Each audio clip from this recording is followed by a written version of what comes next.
All right, I know I kind of wrapped things up in the previous lecture, but even though this was intended to be sort of an introductory, getting started with Claude Code kind of course, people have asked for more details and some more advanced usage. So let's go there. Let's talk about subagents to start with. And this is kind of a useful feature in some situations. It's basically task-specific AI personalities or workflows that you can define for specific things. So for example, you could be very precise in how you define a subagent for code reviewing, or for designing your system, or for analyzing code for security holes, or for debugging your code, whatever it might be. And you can be, like you see in this example on the right. So let's just dive into what these agents actually look like. At their heart, they're just these text files that describe what they can do. Your agent will have a name, a description that at a high level says what it does and when it's being used. Both are important, right? So it's going to use that description field to figure out when is it appropriate to actually use this agent for a specific task.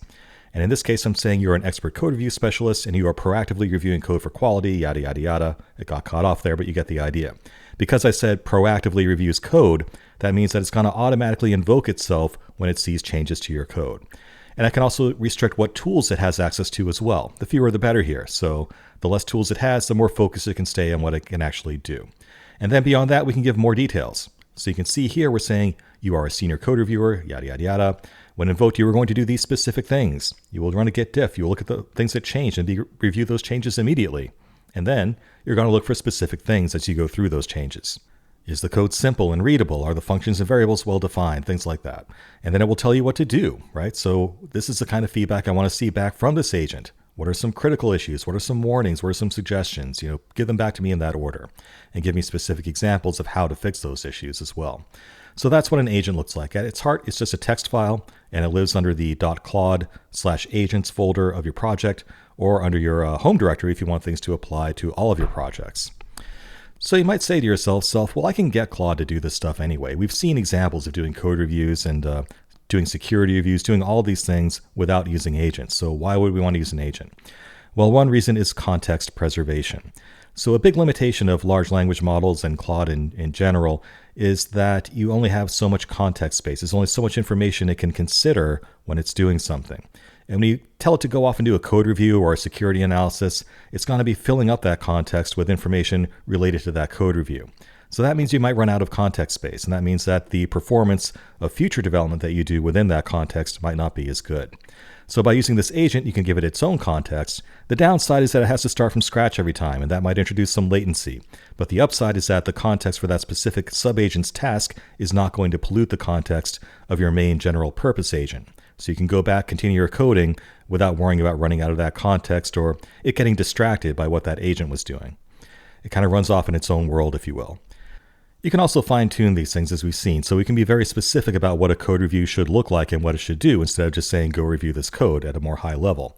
And instead of, typing in these explicit instructions over and over again, by having it in this subagent, you can just invoke it by name very quickly.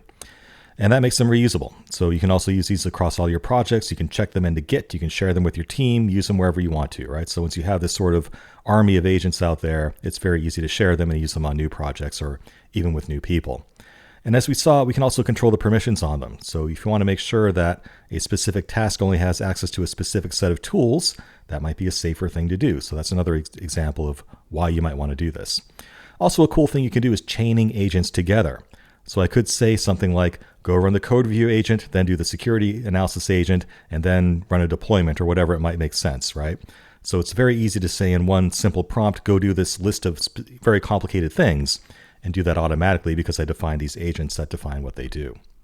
How do I define an agent? Well, the easy way, the way they recommend, is to just use the /agent command and then go through Claude's guided process for setting that up, and we'll show you that in a second there. Or you can do it the hard way and actually write this file from scratch. Just make sure you put it in the right place under .claude/agents, and as we can see here, it just needs to have a name, a description, a set of tools.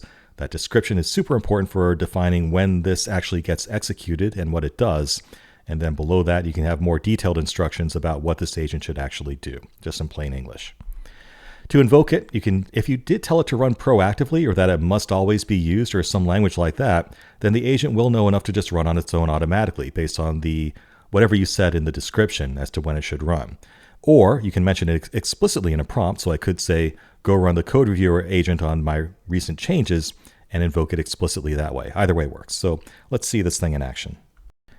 All right, let's see a subagent in action. So I'm just going to go ahead and invoke Claude from within my project directory here. This is actually an earlier version of the code here, but whatever. We're just showing you how agents work. Now, the best way to set up an agent is to go through its guided process and just do /agents. And this will start by giving you a menu of all the existing agents. So right now I just have the built-in ones, like the general purpose one that it uses for everything. I'm going to create a new one right now though. So I'm just going to hit enter to create a new agent. And this can either be specific to this project or it can be in my home directory and apply to all of my projects. So like we said, these things are reusable. So I'm going to make it specific to the project, and it's going to be under my project folder, under the .claude folder, and then under agents. Or I could alternatively put it under my home directory under .claude/agents, and then that would apply to everything that I do. But like I said, these things are just text files that define what the agents do, so you can check them into GitHub, use them, share them with other people, whatever you want to do. Now, you can generate this with Claude, which is what it recommends, and that's what I'm going to do here. But if you wanted to do it the hard way and write that agent file by hand, you can do that too. But we're going to let Claude take at least a first stab at it, and then we can go back and edit that if we need to later on. So we need to describe what it does. And although this says describe what it does, this isn't going specifically directly into the description field of the agent file. It's going to basically take what you say here and expand on that to write the description and the system prompt that it thinks does what you want to do. So we want to be as specific as we can here, but it's going to build on that and try to be more specific on its own too. So what should we do? So one problem with Claude Code is that it tends to write a lot of extraneous code sometimes, and sometimes it duplicates code. So let's make an agent that deals with that.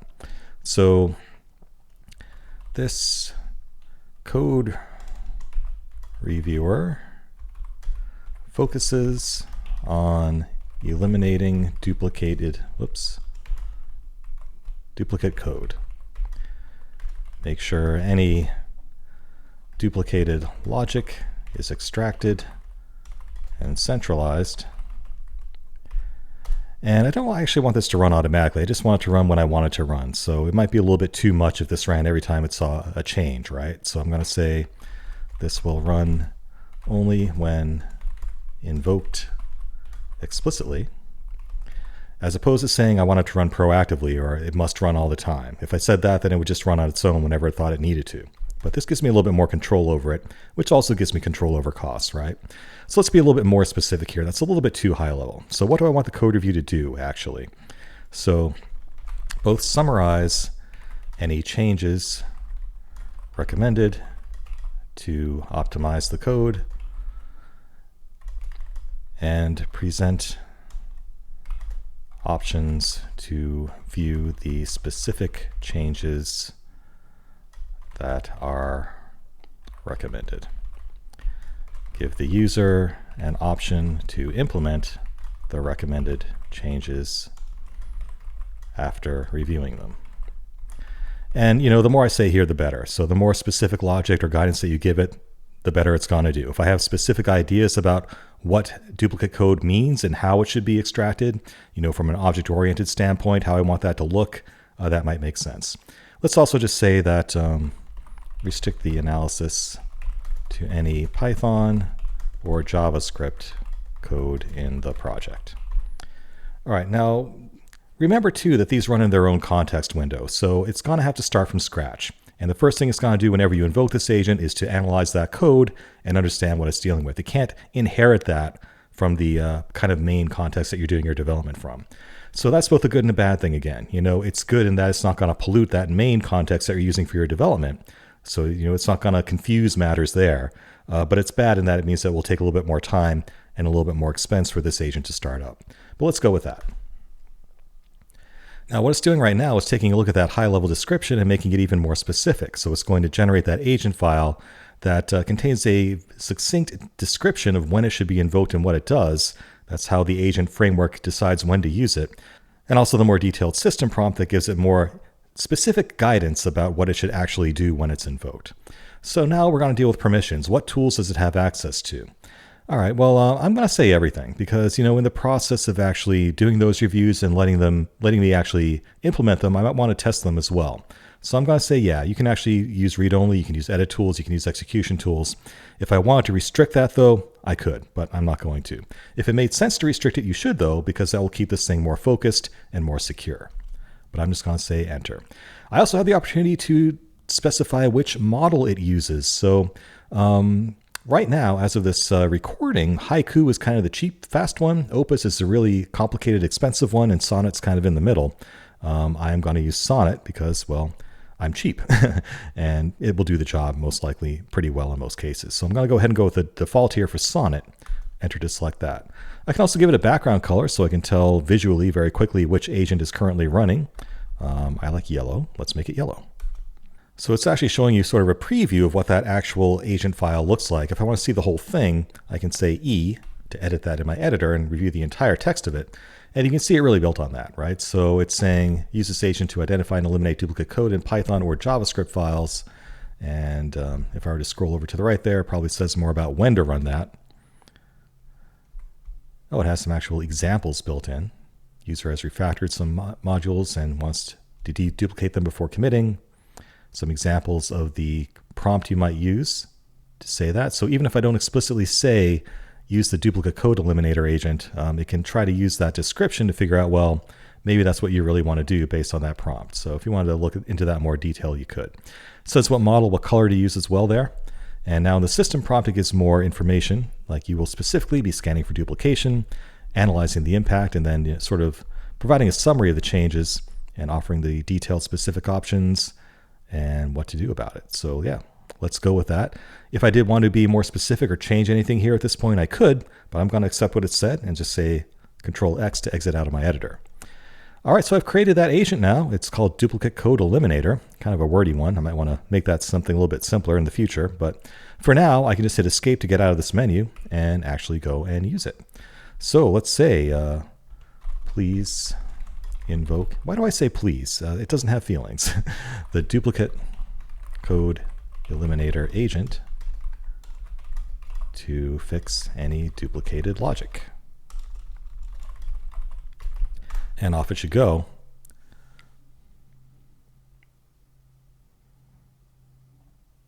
Frosting, that's a new one. Do they mean like in the style of a cake? All right, there's my little yellow tag there to kind of give me a visual cue as to what's going on. And again, it's starting from scratch, so it has its own context window here. So it's going to start by reading all that code in because it can't just reuse it from the sort of root context there and see what it's up against. Again, the upside of this is that it's not going to pollute my main context. So if I were to just go back to my main context and say, go eliminate duplicate code, that exercise would actually push out some context that might be important to me. So it keeps it from getting distracted, if you will, back in its main thread. Let's let it do its thing, and I'll come back when it's done with its recommendations. All right, so it came back and it found some stuff. You know, there's a lot of duplicate code in the database query logic, it turns out, and also some similar validation patterns that might be able to be extracted and centralized as well. Those are the high priorities issues. So sure, go ahead, do it. Okay, so we can see here that it did create a utils.py file, and it's adding some stuff to that to further centralize some database logic. So yep, go ahead and do it. In fact, I'm going to say Shift-Tab and just say do it all the time. All right, and now it actually wants to test those changes. Normally I would say yes, but you know, that's not what we're here for. I'm just trying to show you agents. So I'm going to go ahead and hit Escape to get out of that. Just to show you how to manage these things going forward, if I type in /agents again, you can see I now have that project agent there that I can deal with. And if I wanted to select that, I could have the choice of viewing that agent's file, editing it, or actually deleting it if I want to get rid of it entirely. So that's how you manage these things going forward. Of course, you can do it the hard way and just deal with the files directly.